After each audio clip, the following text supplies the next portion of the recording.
have a thing or two to share in a world where there is a lot to unshare. It's always a pleasure to have a thing or two to be sharing in Jesus' name. It's good to see you. I've never been a person who takes numbers seriously, apart from if those are legal tender. Those I take very seriously for very obvious reasons. But beyond that, I do not want to take numbers very seriously, because numbers can be numbers. And the more you tend to grow, like I come from a root that takes quality very seriously, then you're not bound to be thinking numbers. You're bound to be thinking the content of the numbers. So whereas there may be one or two who have issue with empty seats, I think empty seats remind me that the journey to heaven is narrow and is only seen by a few. So I love to see empty seats, because it will never always be many of us. Yeah, you want to raise the sound when you get it. You just roll. There's no song on there I can't sing, so you can choose which one you want me to sing.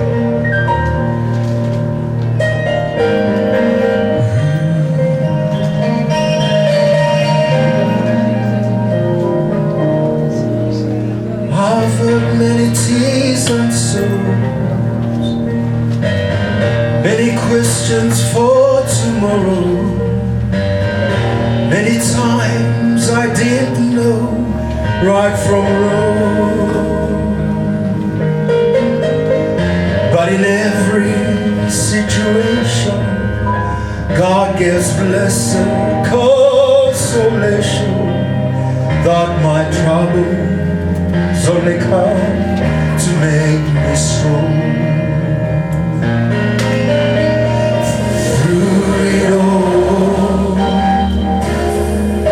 Through it all, I've learned to trust in Jesus. I've learned to trust in God.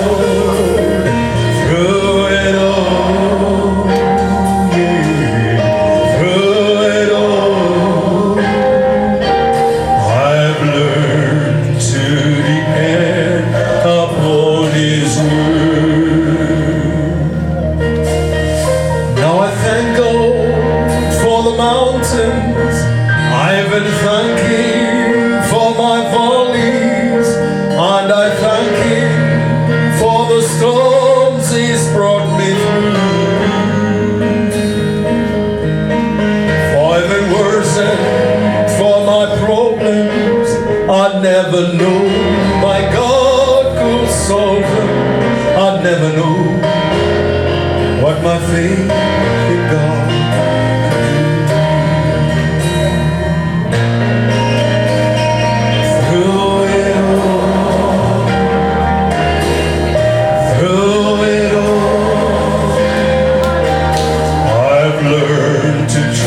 In Jesus, I've learned to trust in God.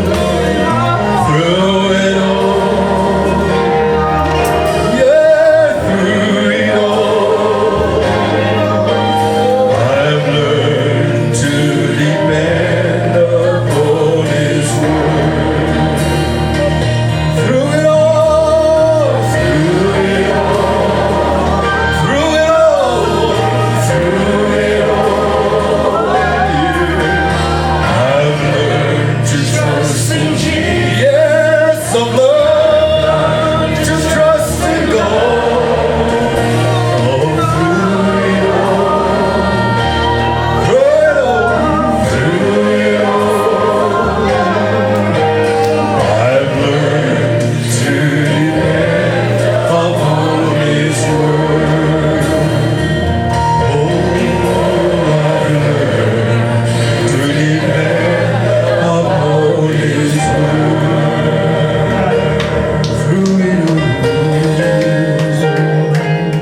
one or two things up there. Lisa, it's good to see you. Very good to see you. Thank you so much for coming. I want to get a little mental today, so you will stay with me for as long as you can. I'll forgive those that will fall along the way, but I will make it my interest, and as well as my preoccupation to make sure that I go with as many as I can, and more importantly, with as many as I must. I'm not going to be naive to imagine that I'll go with everybody. All right, I think we are almost good to go.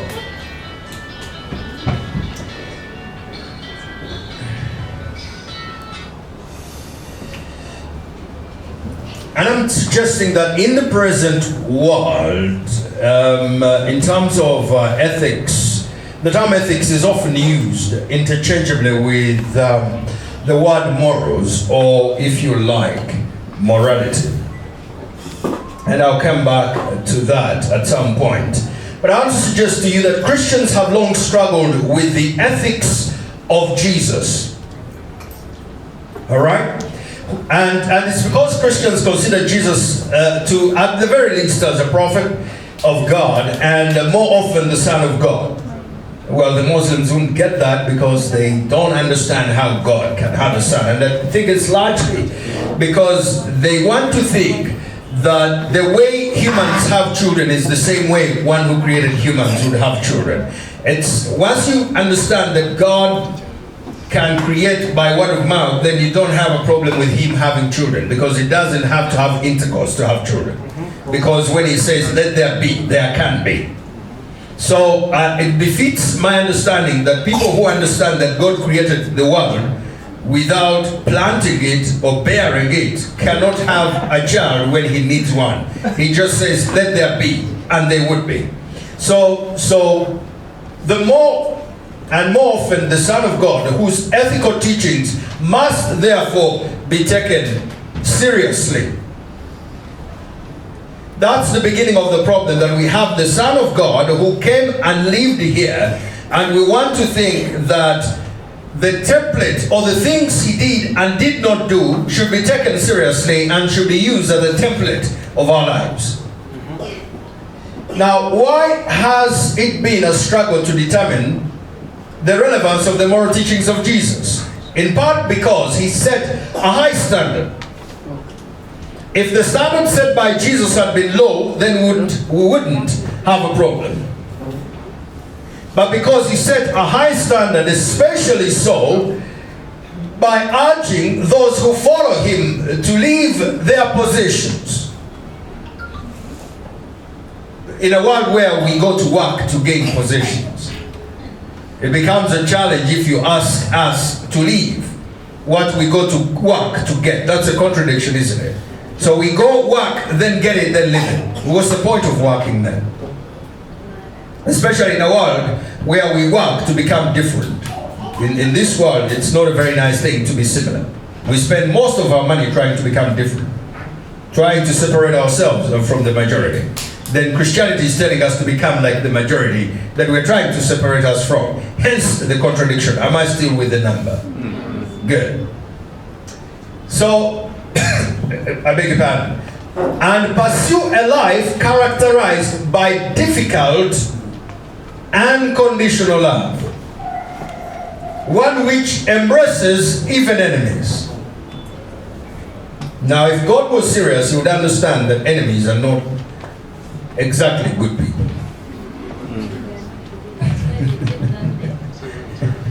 That's why they are called enemies. Okay? And I don't remember him treating them very kindly when he found them in a temple, selling merchandise. But he said that it is supposed to be a good thing to separate yourself from your possessions, and also to separate yourself from the hatred of those that have done everything other than being good to you, to love our enemies. All right?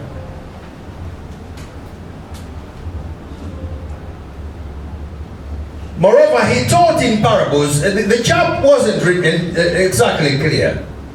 So sometimes even understanding him is a problem. He taught in parables. I wish he was clear. You ask him a question, he asks, what do you read? What's your interpretation? You ask him a straight question, a man went to sow. What if I miss the parable? Can't you be clear? Jesus was everything but clear. Sometimes he just didn't even want to meet answers. So he taught in parables which can be variously interpreted. And as a Jew, he was drawing on a religious tradition already rich in its own right, leaving unclear the extent to which that tradition was morally binding on those of us who would follow him. So he taught in parables mixed with his own culture, and we don't know the gap between what we are supposed to take as the word from God and what was just Hebrew culture. And I'm not Hebrew, and I'm not so sure I want to be tomorrow. So as Ugandan Christians, what out of what he said should we take that is couched in Hebrew parables that we also don't understand? Because you're saying a farmer went out to sow. You're explaining to me the kingdom of God. You're hoping I understand agriculture. What if I don't? I'm a good shepherd. How much do I know about sheep? And which aspect of shepherding are you using? Because shepherding can be large as a meta-narrative. So which aspect of shepherding are you talking about? Is it the kindness or the care? Or both? And he was teaching, hoping we would catch it. So how much of that is morally binding for us? Complicating matters further, he seemed to believe in the imminent end of the world, raising a question after it failed to materialize as to whether there are different ethics for our earthly existence and the future one. Because it talked about the end of the world. It hasn't materialized yet. So how much of what he taught were we supposed to take, bearing in mind that the world was ending soon? Now we have problems he did not know. Or at least those who told us what he said did not know. How do we deal with that? We are dealing in a world that is expensive, where there are fast cars and planes. So when he start to talk to us in terms of donkeys, and he sat on a donkey, and he took him to an inn. They rode from Jerusalem to Jericho. You're telling a man who has never left his village to picture love through a road from Jerusalem to Jericho.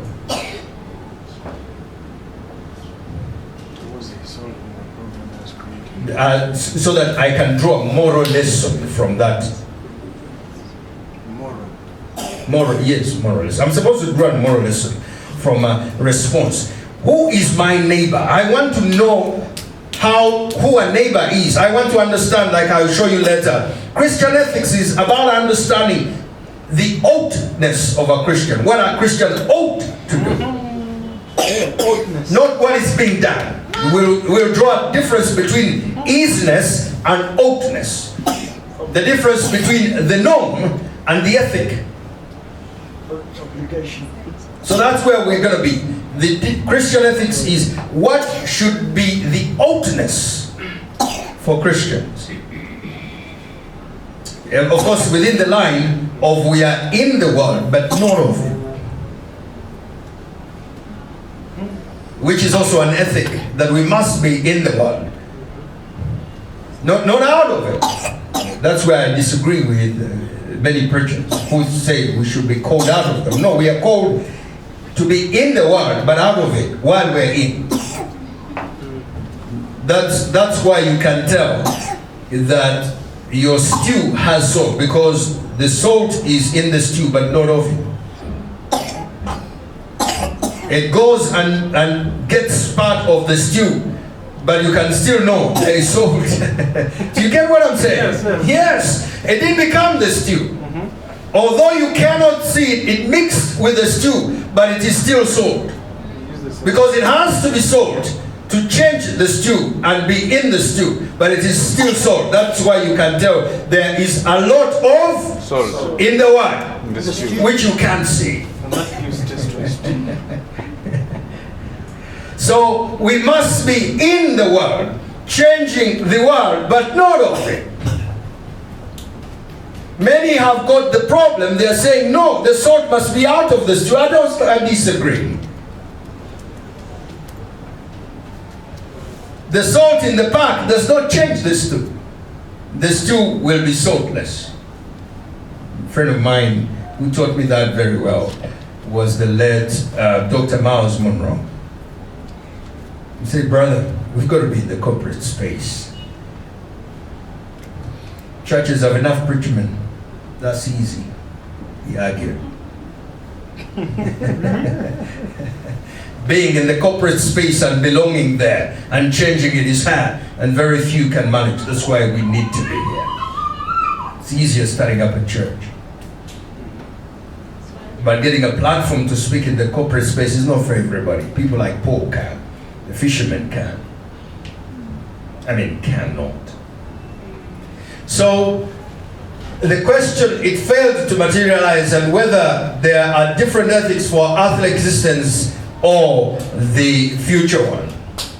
All of this raises the further question, to what, if any extent, is Jesus' own life a model and morally binding for his followers? Is everything that Jesus did a model for us? And hold on a second, the answer to this question is complicated by the belief that in an important way, Jesus is unlike ordinary humans. True or false? Yes. The chap was a son of God. We've already accepted. So, how can we, or God himself, how can we follow one who is not like us? Is that even possible? Or did he come here to give us an ideal? Like an expensive painting, you go to a gallery, look at it, and you wish, you're a handsome man that you can't marry, or a beautiful guy you can't marry. You look at her and wish. Maybe that's what he came to do, to show us what ought to be done if there wasn't sin. Window shopping. Yeah. We window shop more. Window shop tomorrow. Jesus is unlike ordinary humans who are not considered in any way divine by most Christians. We are not divine, are we? No, how can we model our lives against divine? It is then proper or even fair, to expect humans to model their own moral life on the life of the Son of God? Does God expect that? That he came here to show us a way to live when he knows we're not like him? But at least he understands that we live in a problematic world in which there is a way to live in order to survive. I've got to make this very clear. There is a way to live in a problematic world in order to survive. That's why, to a certain extent, the oughtness is contextual.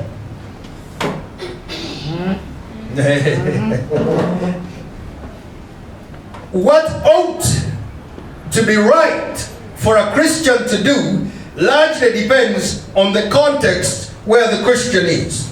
The salt for a big saucepan is not entirely the same for a small saucepan. Context, but it's still salt.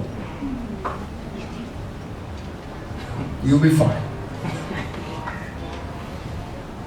If you put the salt, same chemical compound, that into a big saucepan, change of context, those who eat the food from the big saucepan will tell you, you didn't put salt. Yes, I did. You didn't put, no, we can't test it. Well, because you got the right salt for the wrong context. So is there a suggestion that there is something that a Christian ought to do in all circumstances?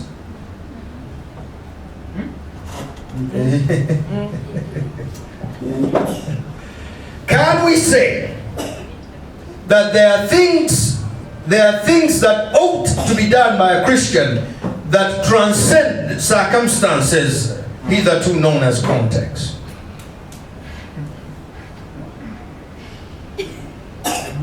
That's where our friends get it wrong, who believe that once it is between Friday evening and Saturday evening, nothing should be done, even when somebody is dying. Whatever something means, nothing. And we're saying no. Read the context. That someone's career is dying. And we want to give a person a Sabbath from future poverty, which will give a Sabbath from pain if they become a doctor. You've got to understand the context in which there is pain and poverty for you to understand how to interpret rest. Oh.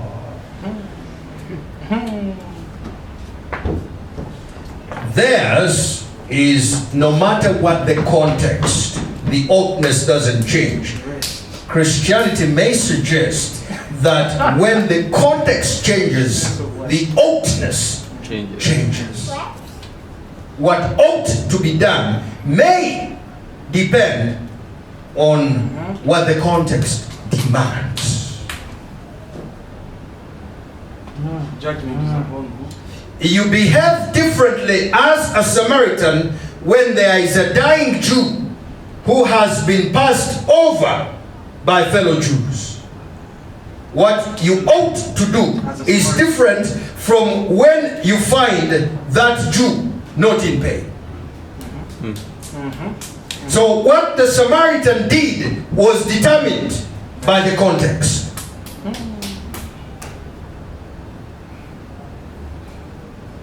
If the man was not in pain, you ought not to touch him.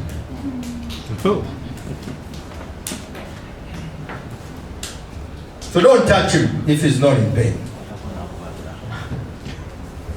When he's in pain, been bitten, and he's left near for death, what Jesus was teaching in that story is the context that determines what ought to be. The guys that passed failed to interpret what ought to be. In fact, they are put into the story to explain what ought not to be done. Because oughtness has two issues: what ought to be done and what ought not to be done by default. So you have two characters of oughtness: what you ought never to do and what you ought to do. Should that be the context? The question is, what ought to be done in the context where there are thieves who could rob you while trying to help?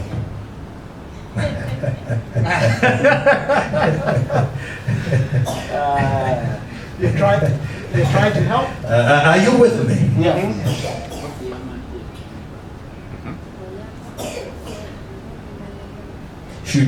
Does Christianity demand you stop all the time there is someone in pain, even when it is dangerous for the helper?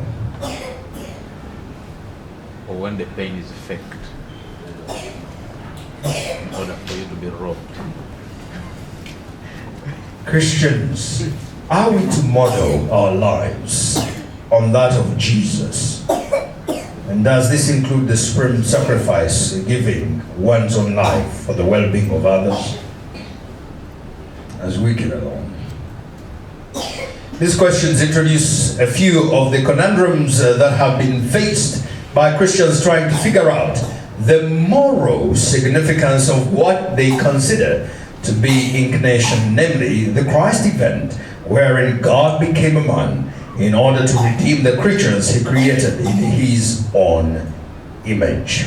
This presentation explores the plural, I emphasize, the plural and contested nature of Christian ethics. It will have a strong contemporary dimension, focusing especially on Christian ethics. I want to suggest that Christian ethics is plural. It cannot be singular and never will be singular because the contexts are plural and vary from one context to another. The oddness of Christian ethics is context defined.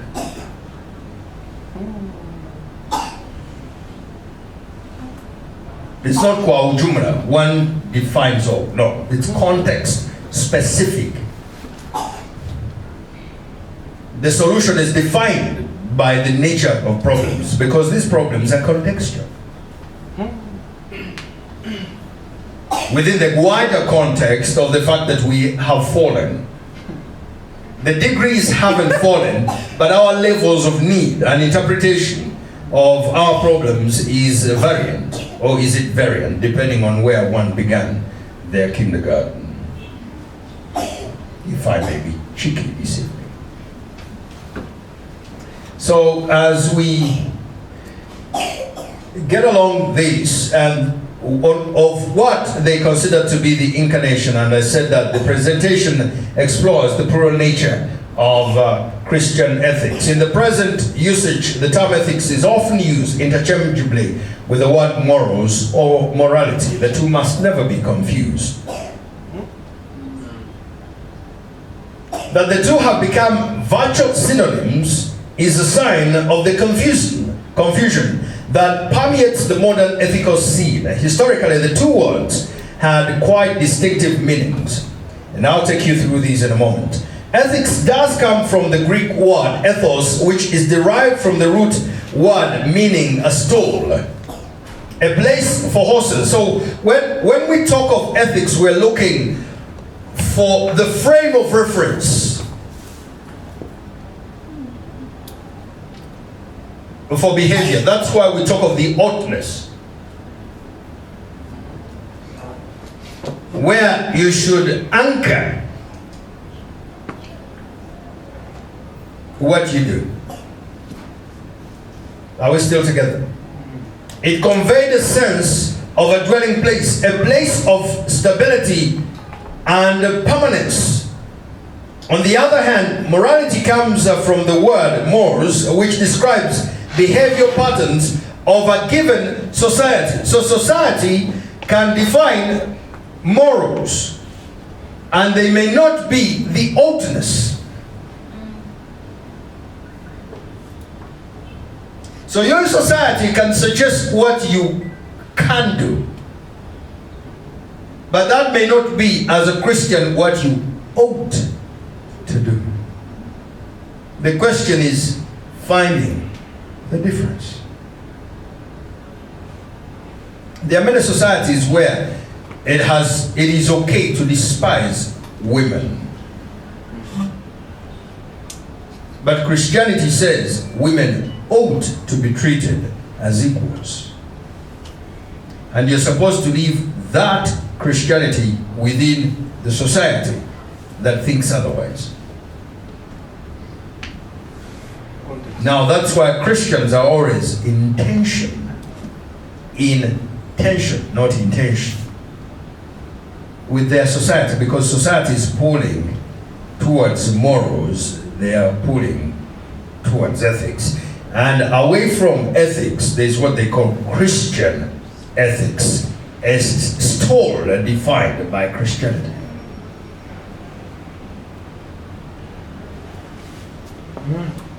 For instance, you ought to love your enemies.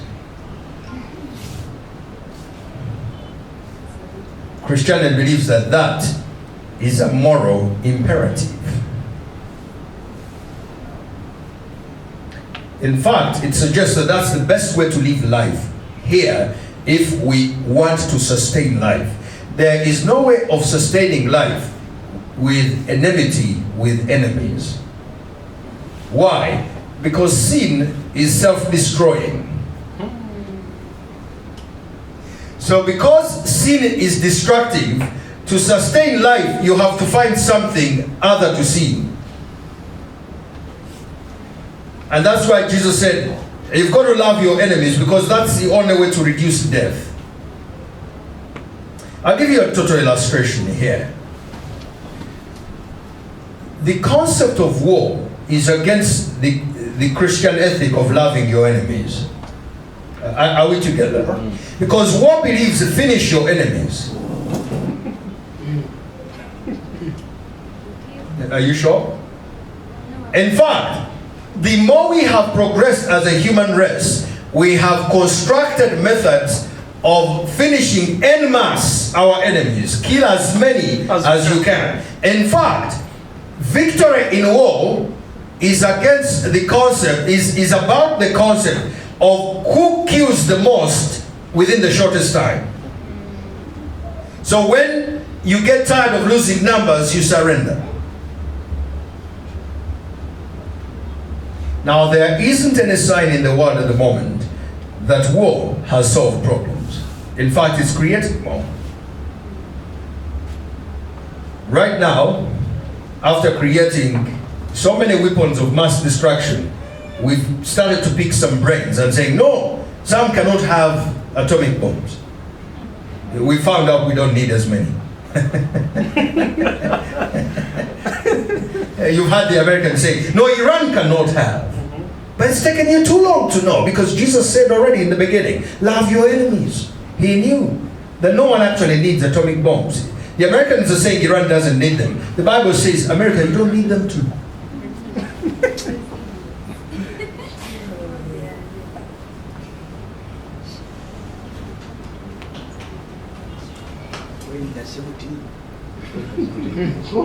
Well, they may believe for kweli na sibuti. Naibuti. Yes. The fact that you are on alert means you're scared.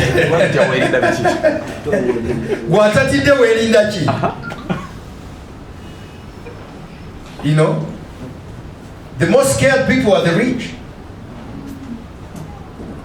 You go to some of these places where the less fortunate live, they don't lock doors.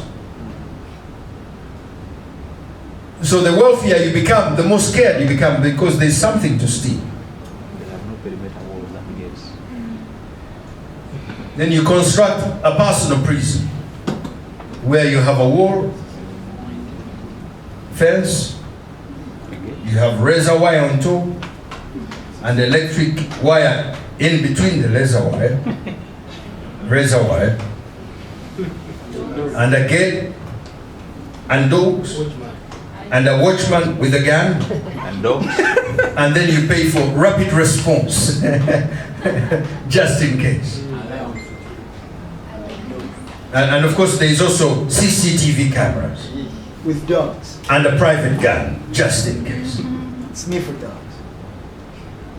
And then you're brought down by a very small mosquito. Life is a contradiction. The mosquito has no respect for all the security systems. It catches you out on the gate. It could actually kill you before the thieves do. And sometimes you're brought down by even something smaller, as small as a virus. You can't even see it.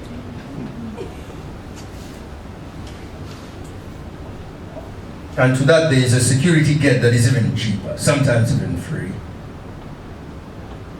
Amen.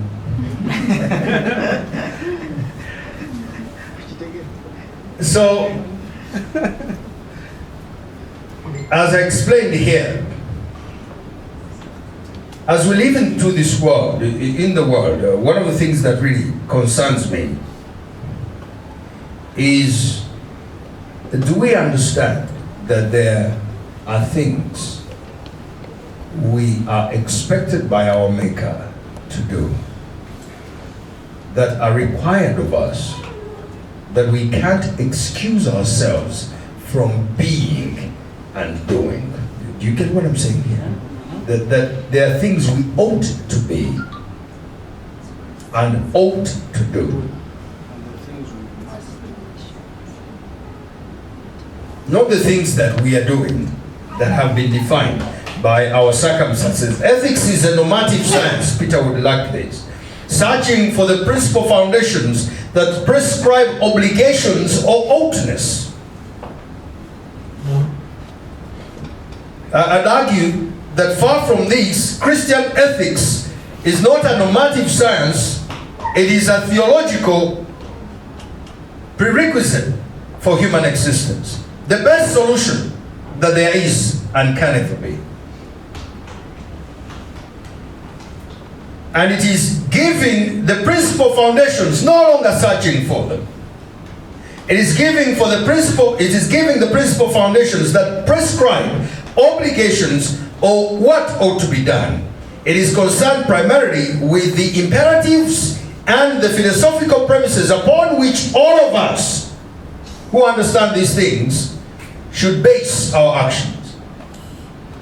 Morality, on the other hand, it is descriptive as a science, and is concerned with easiness. What is?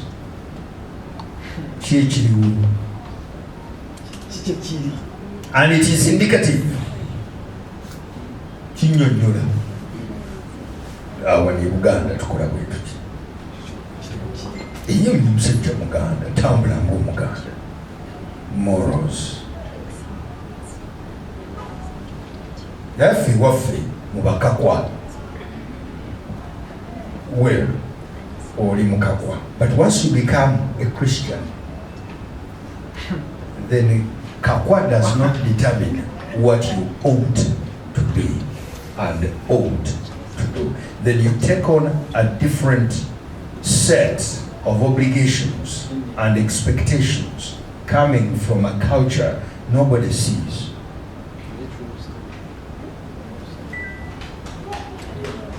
And what complicates that is Christianity understands that you are still a sinner, born and bred for most part by culture, that you have to a certain extent to negate. And of course, morals describe what people do, ethics defines what people ought to do. One is descriptive, another is definitive. The difference between them is the normal and the normative.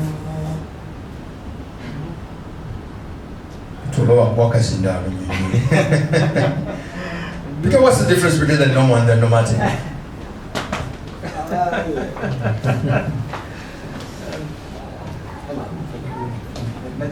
Peter here is an English major. Major.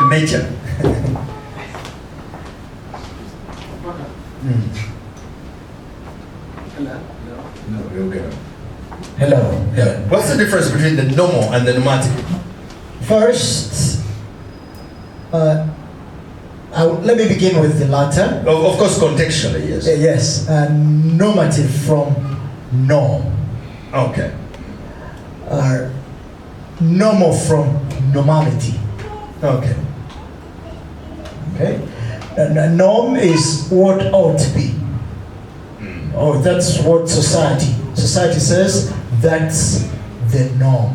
I mean, that's how people do it in that society.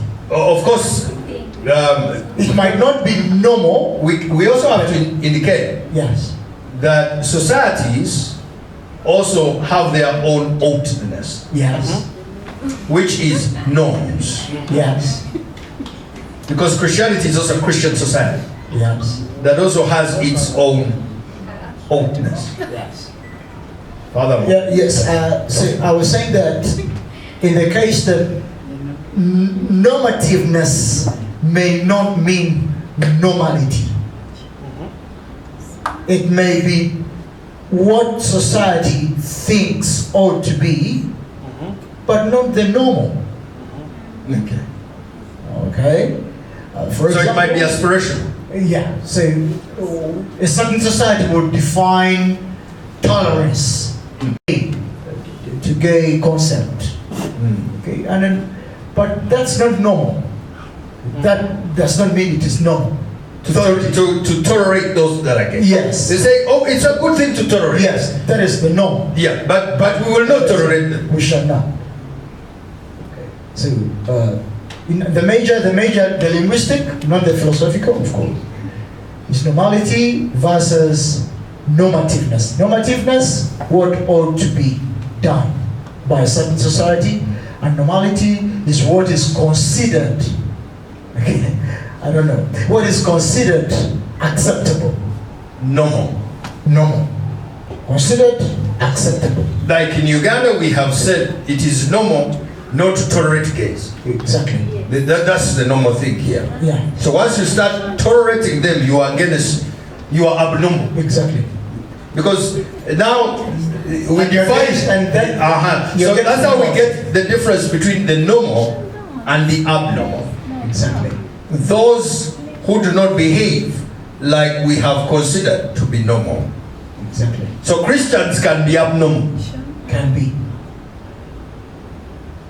because they are Christian. They can. Because society has defined the normal and the Christians are not behaving like society has defined. Of course. Exactly. You've heard, eh? babeera mu mahoteri si makanisa. Beera mu hoteri. Balina engeri zaabwe tezitegeerekeka. Asiza Mukama ina Balina obuntuntu bwabwe obumulumulu bwabwe.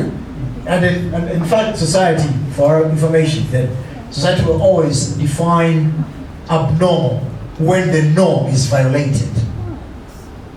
Violate the The norm. question then is, what then in this case is right? Is it society or those that are abnormal, that it defines as abnormal? Because in the philosophical sense, there may not be anything like abnormal in the absolute sense. Because abnormal is off normal that is defined by society, which may be wrong. Society is okusalawo nti tuboole abantu bano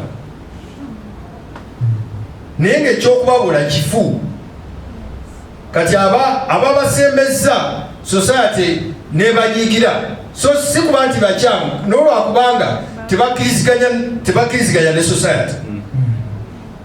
So sometimes when you're rejected, it is not because you're wrong, but it's because, quote and unquote, you are abnormal, when being abnormal is actually a good thing. So there are cases where we should thank God that we are abnormal.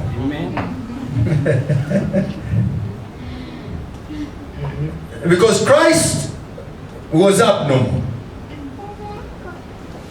And it didn't bother him because he knew that his abnormality was created by a society that didn't know the size of its problem.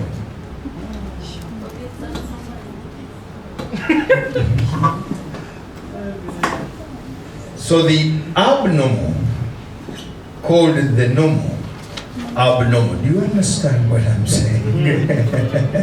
The abnormal called the normal abnormal because he did not look abnormal and behave abnormal. What a switch. Peter, did you get what I said? Yeah. He did not behave like them when they expected him to behave like them because he's Off the norm. he wanted to teach them what they ought to do. They wanted to teach him what he should be. Now when you come here and you're born like a Jew, and as a Jew you don't spend too much time with women because they are women and men. You are a man.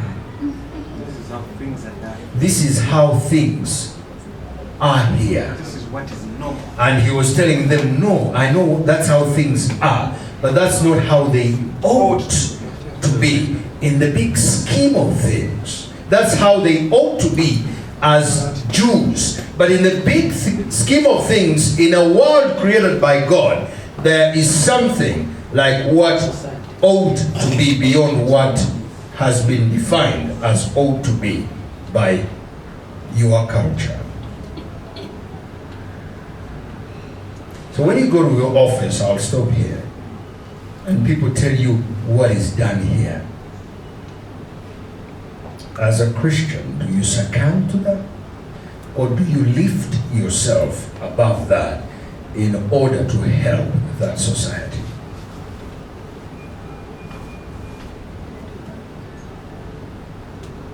When I was teaching this subject back then, I used to give an illustration of a lady who takes 5 years praying for a job.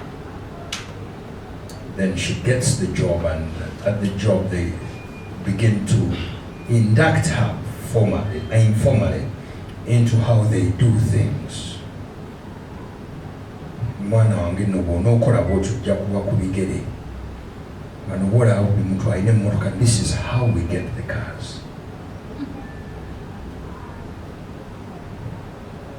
And every time as you walk back to the park, and sometimes when it rains and they drive you in their cars, you are challenged because walking by foot is also not comfortable. Let's be honest. So within the context of the undesirable walking on foot, what ought to be done is the question and contradiction of Christian ethics.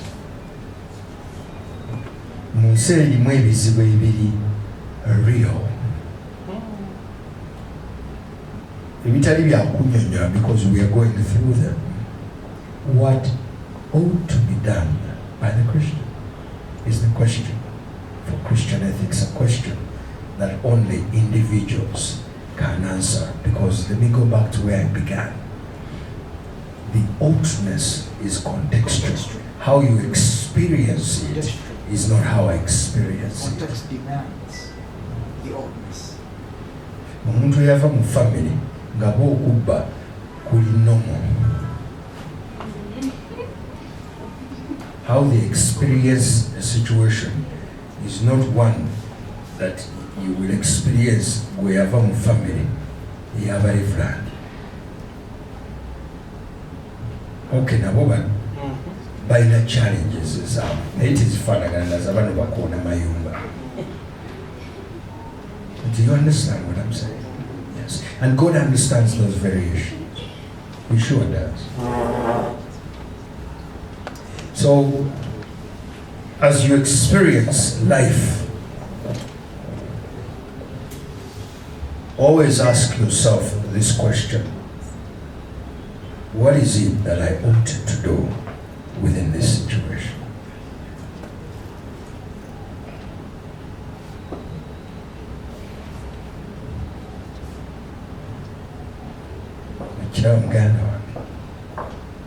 That's a very individual question. There is no answer that cuts across. And I want to conclude by telling you that there is no answer that cuts across to us. Why? Because in this Christian journey, we are called as individuals before we meet as a fellowship. And we will be served as individuals. We are conjoined together for fellowship and to encourage each other. But the Christian journey is a lonely personal walk. You draw energy from the group to walk it as an individual. It's just like running a marathon or going to the gym. You draw a lot of energy from being there with individuals, but you are running alone. You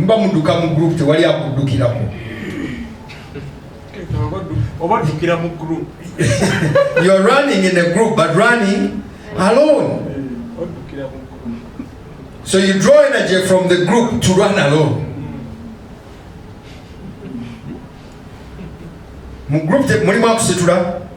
No. But those of us who run know that in the group you can be carried. Because group work it becomes harder to run alone. Does that make sense? Yeah. When the group leaves you, it becomes harder to run alone. Yet even in the group, you are running in the group, but running alone. Kankutwaliko.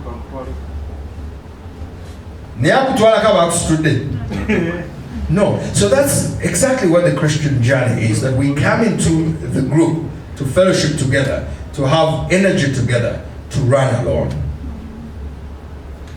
That's why Paul says, do not give up the habit of fellowshipping. You need that group energy that strengthens and encourages your race, which you run alone. So these questions are questions that you face daily, right? And you're going to continue facing. But as you face them, remember, there is what you ought to do. And I think Christian ethics will be reduced to two oughtness. One, you ought to love God with all your heart, with all your soul, and with all your mind. And in whatever you do, you ought to make sure that you love other persons as you love yourself. And I think it's close to that. So whatever you do, ask yourself, did I love this person like I love myself?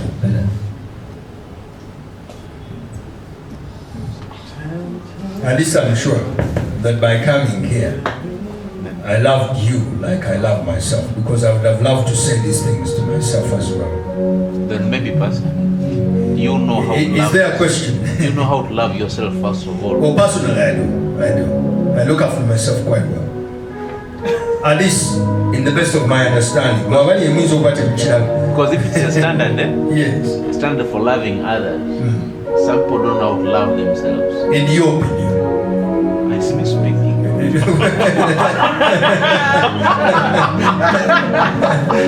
think loving ourselves is a cancer process. Maybe you think that loving ourselves, there's a uniform way to love ourselves so that there can be a template. No.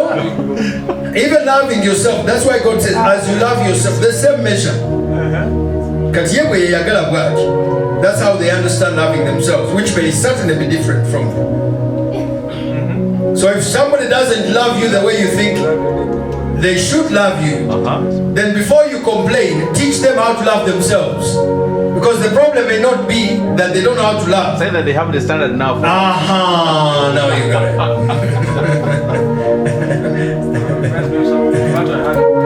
So for those of you who are married, if your wife doesn't love you, then it's because she doesn't love herself. Let her love herself first. The next stage will be sorted. Amen. God bless you.